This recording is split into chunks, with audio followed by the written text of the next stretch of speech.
Obviously Monday's a new week and a good opportunity for us to really correct the mistakes from Saturday, and we did that. Obviously we're not clicking on offense like we want to be right now.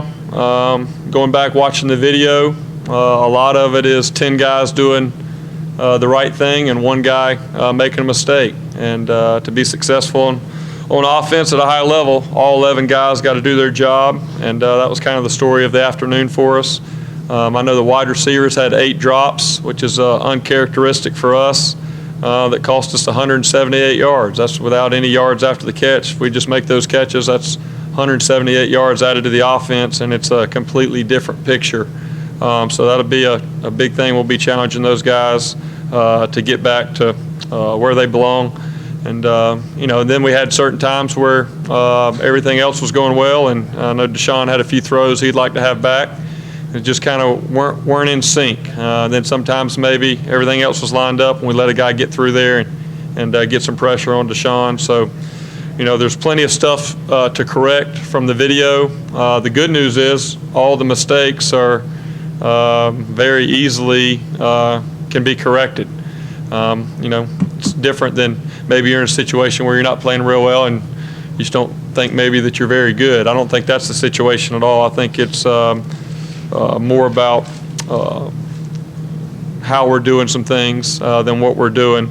I just kind of think back to last year a little bit, got off to a slow start offensively as well. Obviously we want to get off to a fast start, but kind of going back, looking at some things, App State, Louisville, Notre Dame, really was kind of a place similar to where we are now, and then all of a sudden went out and played well against Georgia Tech and went on a run with 11 games over 500 yards and never looked back. And I just feel like that time's coming. Our goal would be for this week to be that time, so we can get out there and play the way we know we're capable of playing. As coaches, we got a lot of confidence in our offense, in the group. A lot of the same guys that have been through a lot of battles. So it's not an issue in our confidence or trust in our guys. It's really just amounts to playing better and to making the plays that are there and making the layups. I think probably the biggest positive from last week was the way that we finished. We talk to guys all the time that, you're going to face adversity. It doesn't matter how talented you are. Through the course of every game, there's going to be adversity. And we probably had more adversity than we wanted to have in that particular game. But I was really proud of the way the guys responded, finishing with 17 points on the last 3 drives in the fourth quarter. I think that'll be something that will give us some momentum, coming out of that, getting ready for next week. We also went into the game offensively wanting to play a lot of guys. It's going to be a long season. We kind of have 2 groups there in that offense. We've got the older, experienced guys, and then we got a large group of underclassmen that we're going to need throughout the year. And so one of our goals going into the game was to play a lot of those guys and not just wait until maybe if we got the game under control late in the game, but we wanted to put those guys in some live fire. And I know we played 10 offensive linemen in the game. 8 of the offensive linemen played in the first half. We played 8 wide receivers, I believe 5 tight ends, 4 running backs, and Deshaun. So I think that was something else. These guys coming in on Monday morning watching the video, there's a lot of guys that are able to watch themselves and learn from some of the mistakes. I felt like we had really good meetings this morning. I felt like the guys have good attitudes. They understand. They all have a lot of pride and want to play better than we showed on Saturday. And I have no doubt we'll get back to that. And when they come back this afternoon, we'll put our focus on South Carolina State and get ready to go play a great game on Saturday. So with that, I'll open it up for any questions. Jeff, you talked about taking some stuff off Deshaun. Do you think that there have been times, because of the player he is, that coaches, teammates just wait for him to do something spectacular and perhaps maybe not grind as hard as they can? Well, I think for us, going back and watching it, it's just making the plays that are there. Deshaun throws a beautiful corner ball right there to Deion Kane early in the game. 3rd and 13, it's a first down, now we're rolling. I think if we just make the layups that are there, then I think it keeps the guy like Deshaun. Deshaun's a playmaker.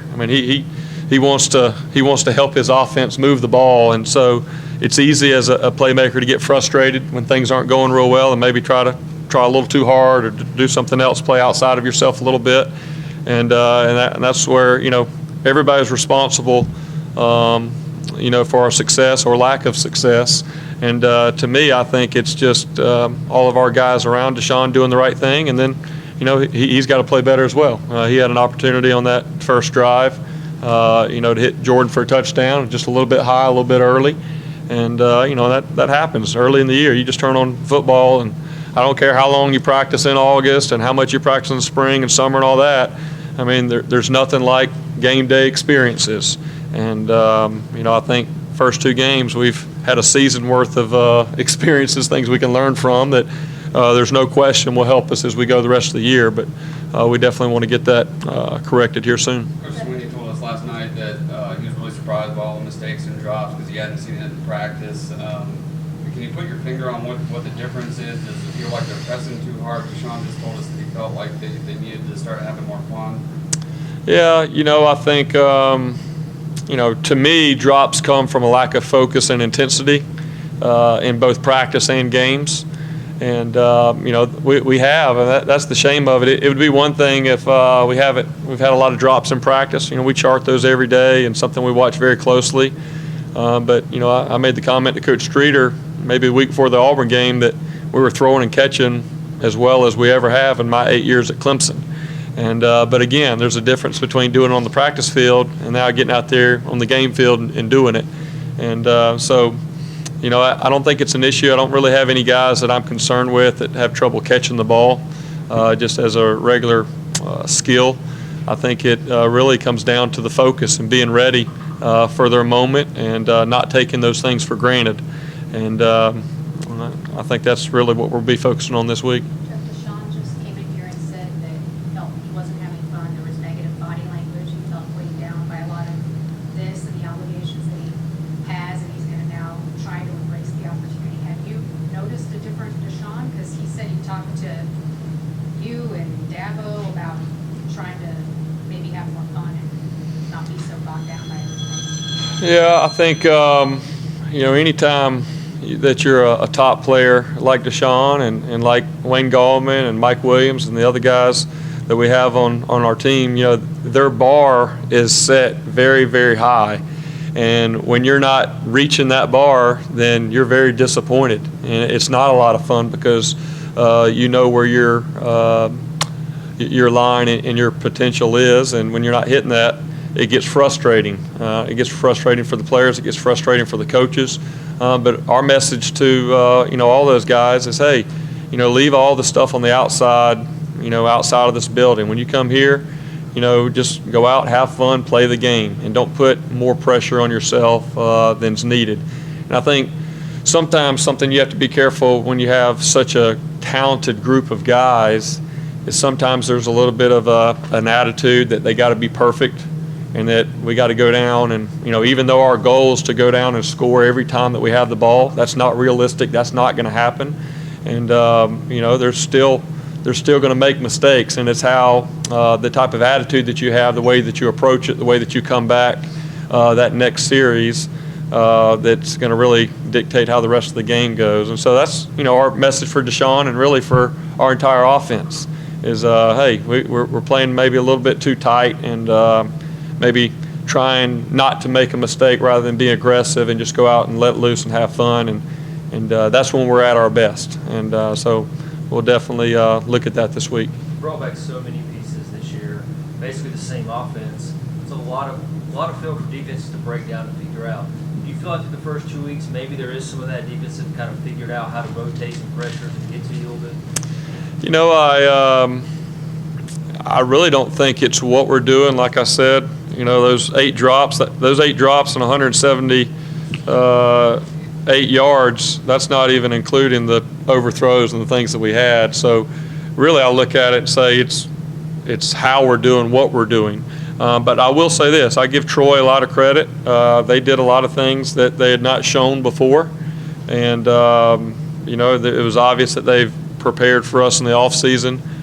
Coach Vic did a great job. His guys played extremely hard. They brought some different things, and we had to kind of change our game plan a little bit once we got into the game and make some adjustments. But, there's no doubt about it. We're going to be the target. for everybody out there, and people are going to have a new scheme each week, and it's our job to be able to figure out what their plan is that week and be able to adapt what we're doing and be able to attack it the right way. But I mean, it's no different than every year,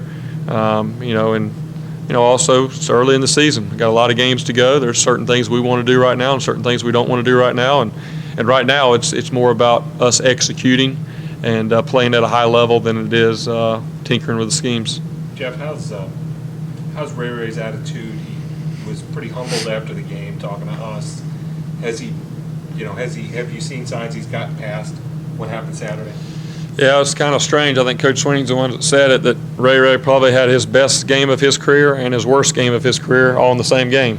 And, obviously very disappointed in the huge critical error he made on a otherwise great punt return.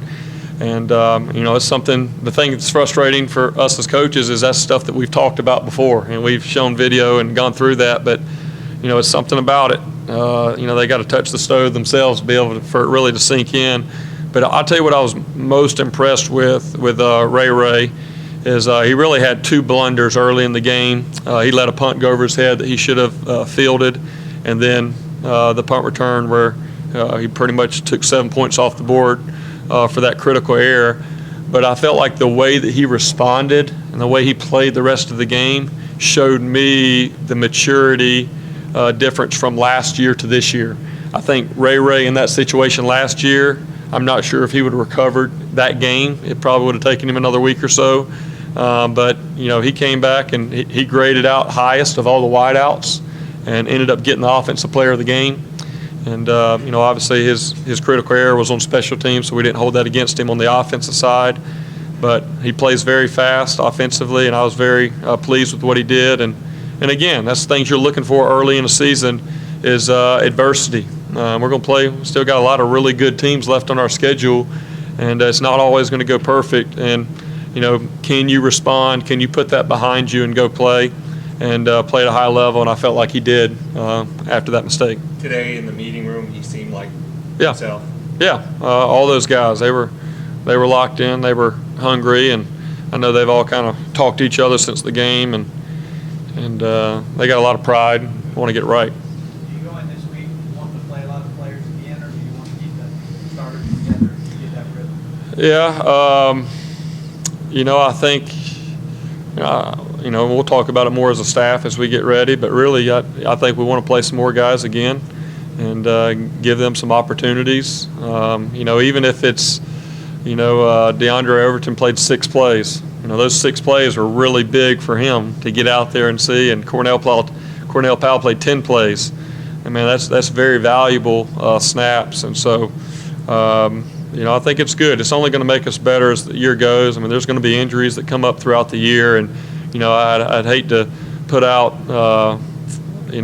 a new left guard or a new right tackle in his first time playing is, playing at Georgia Tech, and he hadn't had any snaps going in early in the year. So I'm pretty sure we'll continue to play a lot of guys and get some good experience here over these next few weeks. How do you address the receiving group after a game when they have a lot of drops in practice? What do you do differently? Yeah, I think the biggest thing is we talk about the things that can lead to that, where that comes from, and what we need to do to correct it. I mean, it's more than just saying, "Hey, catch the ball." I mean, they know they need to catch the ball. That's not going to get a lot accomplished.